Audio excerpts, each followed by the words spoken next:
അൽവടാ നമ്മളെ P K Firoz പാർട്ടിന്റെ അജയ്യനായ ആൾക്കാരുട്ടോ ഇവിടെ വല്ലാത്ത ജാതി.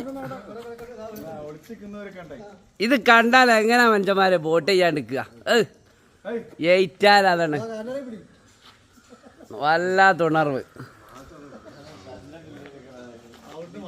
താട്ടോ കോണി അടയാളത്തിൽ ആട്ടൊക്കെ വിജയിപ്പിച്ചാളി, നാടിനൊരു മാറ്റം വരട്ടെ. ഗഫൂറൊക്കെ ഭയങ്കര സെറ്റപ്പാ. ഇതെത്ര വലുപ്പുണ്ടാവും മാഷേ? ഇതെത്ര ഫൂട്ടുണ്ടാവും? 13 അടി ഉണ്ടാവില്ലേ? 15 അടിയാ? ആ ഓക്കെ. അല്ല ഉണർവുള്ള അങ്ങനെ രാത്രി മിന്നി തുടങ്ങോ? അങ്ങനത്തേതാ സീറ്റാ? അങ്ങനെ ഇതാണ് പൊന്തിച്ച്